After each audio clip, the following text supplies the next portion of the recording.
hello. This is Lyndon Thorpe here, and it's Our Way, Our Wealth, a regular weekend a regular weekend live audio event. And Our Way, Our Wealth really started out as Her Way, Her Wealth back in the autumn of last year. And then gradually my audience widened, and I didn't want to exclude men. I had lots of men writing to me and saying, "Can I join? I'm a man." Of course. So I didn't want to exclude anybody. I want to include everybody. So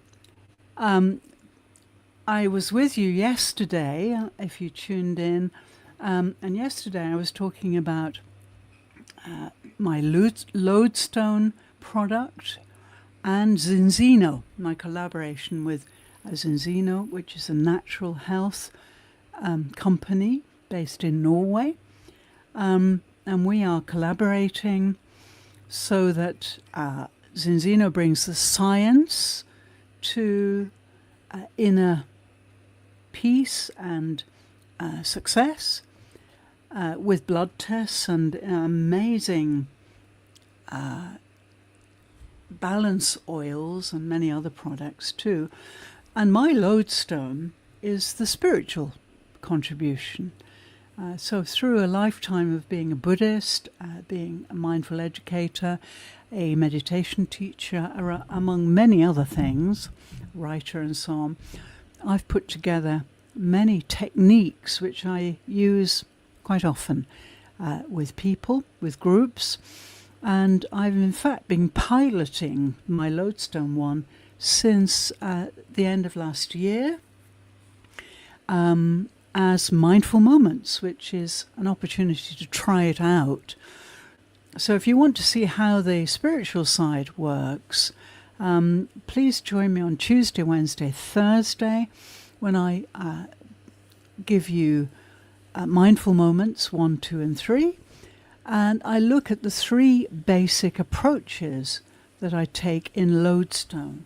The 3 stages which are important.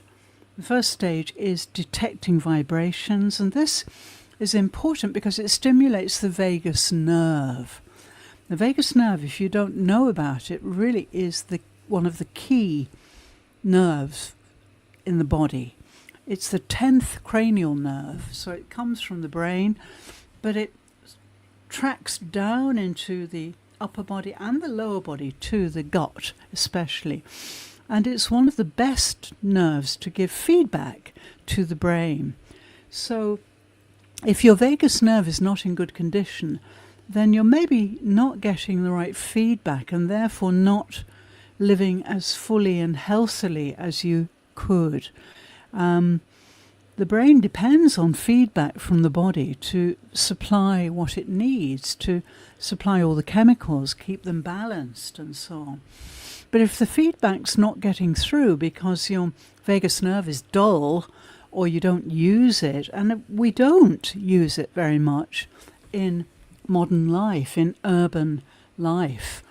The most extraordinary examples of highly toned vagus nerve that I came across was when I was with a group of Aboriginals, Australian Aboriginals, in the South Australian desert, leading them, escorting them back into the centre of Australia. And they are extraordinary. They can detect any kind of vibration, and by that I mean sound. If you've never thought about it, sound is vibration. That's all. But with the intellectual mind, we've narrowed it to something that we listen to with our ears. Well, of course, the ears are involved and connected to the vagus nerve, but the whole vagus nerve thing is detecting vibrations with your whole body. And that's what I teach you to do with lodestone. And so this means that you can detect any kind of vibration at a range of 5, 6, maybe 7 miles. And that's what I saw. Eyes, you know, the tribal people I was with would suddenly look disturbed, and we'd say, "What's happening?" And they would say, "Ah, there's a whole herd of kangaroos coming this way. They're over there, 5 miles away." Amazing. Yeah, their vagus nerves are so stimulated. And also the other great thing about Australian Aboriginals is their eyesight. They have extraordinary eyesight.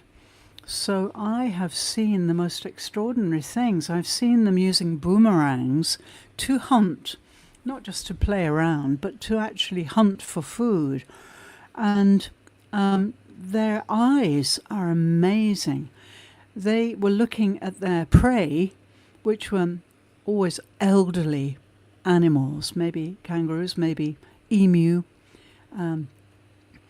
and they only cull the elderly or sick animals. And I couldn't even see them. I couldn't see what they were aiming to kill. Maybe 3, 4, 5 miles away they could see. I couldn't see at all. And I really thought, wow, I'd love to be able to see that far. Our eyes are conditioned to, you know, living in highly populated groups in houses which are next door to each other and so on. So our vision isn't developed. So, yeah, I really took this on board, and in Woodstone, along with ideas. And yeah, stage 1 is the detecting of vibration, stimulates the vagus nerve. Stage 2 is breathing, being aware of the breath, consciously breathing. And consciously breathing has many, many benefits on body, spirit, and mind. But one of the extraordinary things about conscious breathing is that your lungs get bigger. Yeah. As people get older, their lungs shrink, and especially if they don't get much exercise, their lungs are really shrinking quite quickly. But with my lodestone, yeah, you consciously breathe for a large part of each of the practices, between 27 and 30 minutes every day for 30 days. And this means that your lungs remain highly functioning, and you learn to be so grateful for your breath. Without it, we can't exist. You know, we have to acknowledge that the planet Earth, provides oxygen for us, and without it, either we'd be, a space-suited race, or we die. Yeah. And the other contribution is the body, the amazing evolved human body. It's 100% evolved now. And my work is to bring up the percentage of evolution of the mind and the spirit, which lag very sadly behind in most of the developed world. So the breath is stage 2, and this is all about the breath being an anchor, and